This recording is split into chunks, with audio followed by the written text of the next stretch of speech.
ગુરુ પૂર્ણિમાના નામથી ઓળખે છે. આ પવિત્ર ને પુણ્યશાળી ભૂમિ ચંદાકુઈ અને એની અંદર સતત જે સેવાનો લાભ એ પોતે લે છે ને આપણે બધાને સાથે રહીને લેવડાવે એવા પરમ પૂજ્ય અને વંદનીય બાલકનાથજી બાપુના ચરણોમાં વંદન કરું છું. ખૂબ સુંદર વાણીનો લાભ દરેક ભક્તોએ પોતપોતાના મુખથી આવા સંતોના ચરણની અંદર જે પવિત્ર કર્યા શબ્દો એ સમસ્ત ભક્તોને પણ અંતરના ભાવથી જય ગુરુ.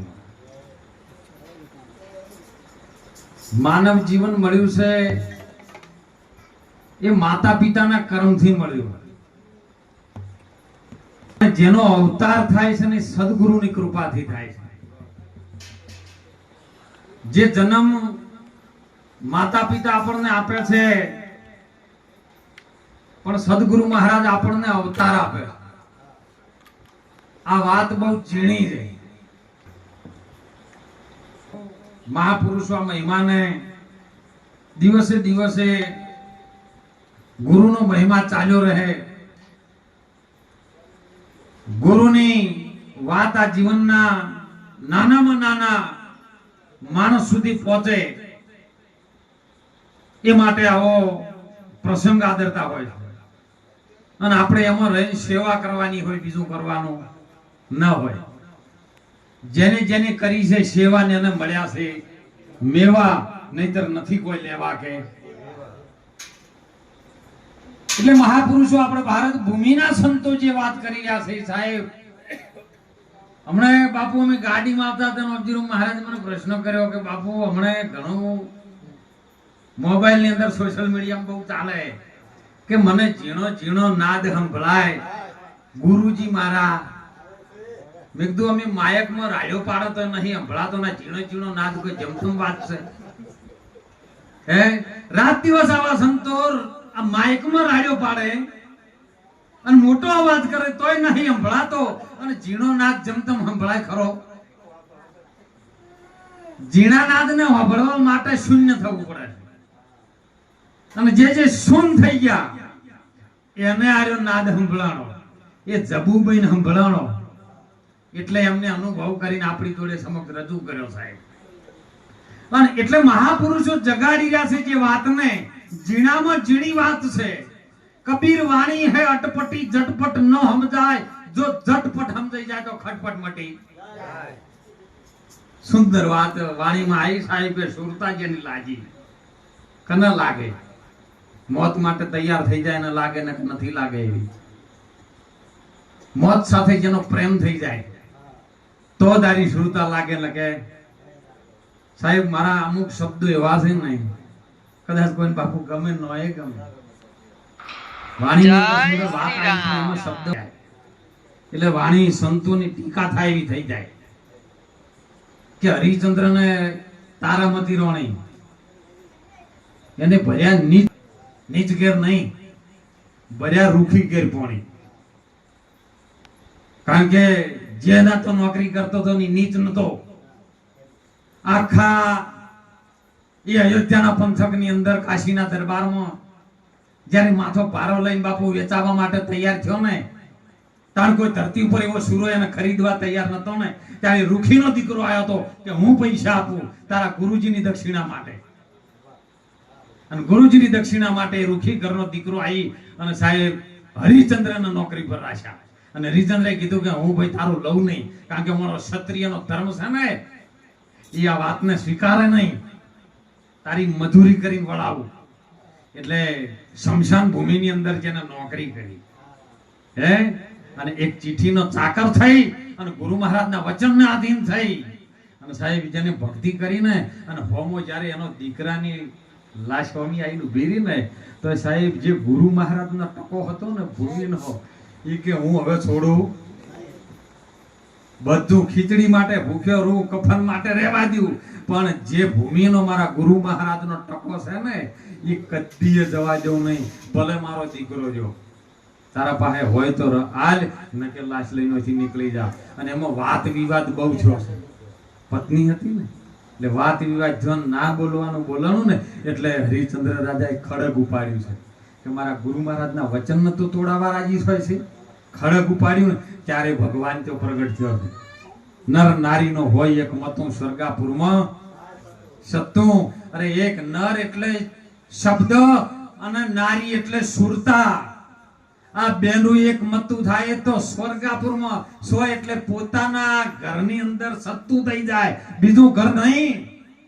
ઈ ઘર ગોતવા માટે આવા સંતોની જરૂર પડે છે, સદગુરુની જરૂર પડે છે. અને ત્યારે આ વાત સમજાય જો તન મન ધન સદગુરુજીના ચરણમાં સમર્પિત કરીએ તો નુકદાય. અને સમર્પિત કર્યા પછી કે મારું છે ને તો મનના ડખા રે ને બસ બધી વાત મનની છે. અને મનને જો મારી નાખે ને એનો મહંત. મનને મારવું કોઈ જેવી તેવી વાત નથી સાહેબ. ભલભલા ઋષિ મુનિઓને 88,000 વર્ષ તપ કરી લાયા તોય નાકામ લાઈન મૂકી દીધા છે. અને એટલે ખૂબ આજનો તો સમય સાહેબ રળિયામણો છે. કારણ કે ગુરુનો મહિમા છે ને, ગુરુનો મહિમા હું શું ગાવું, મુખે કહું તો માપ ન આવે.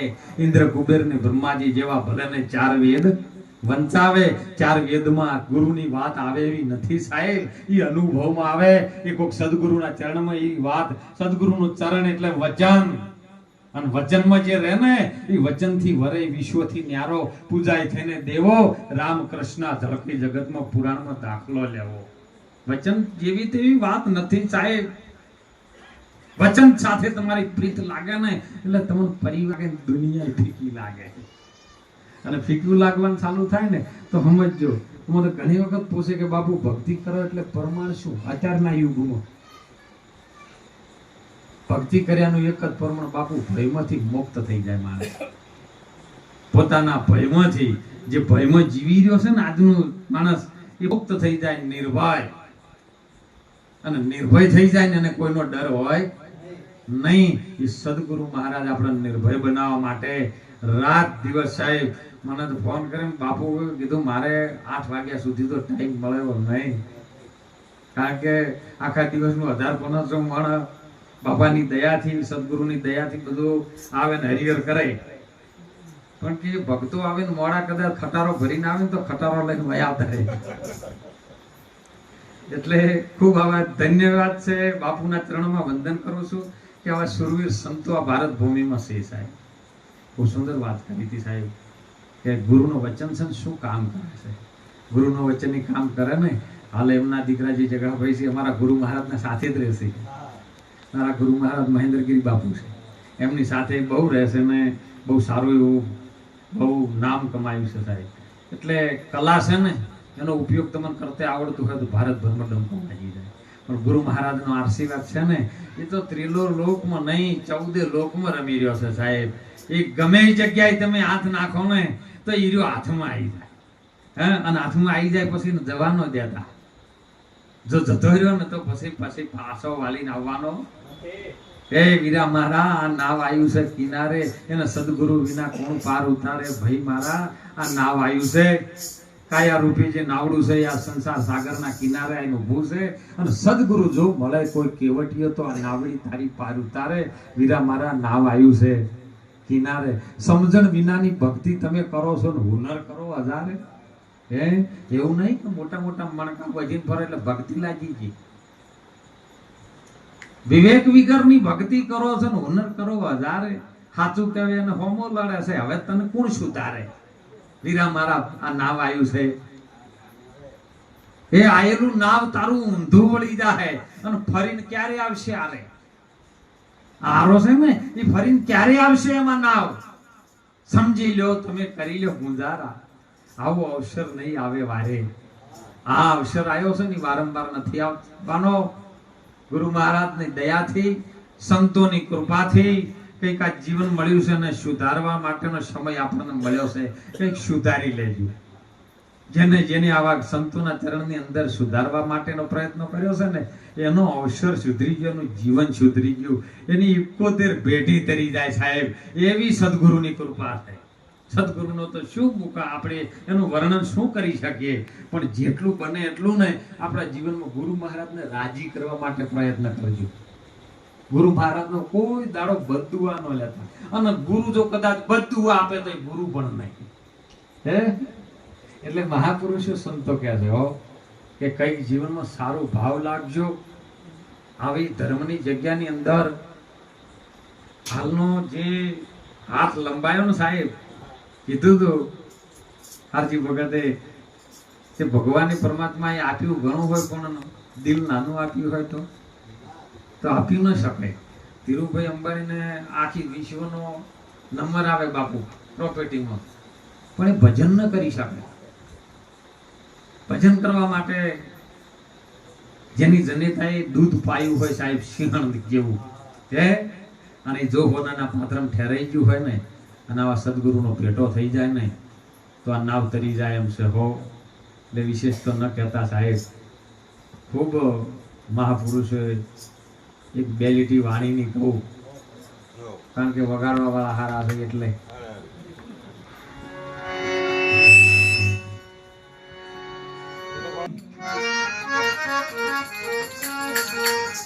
એક ઘડી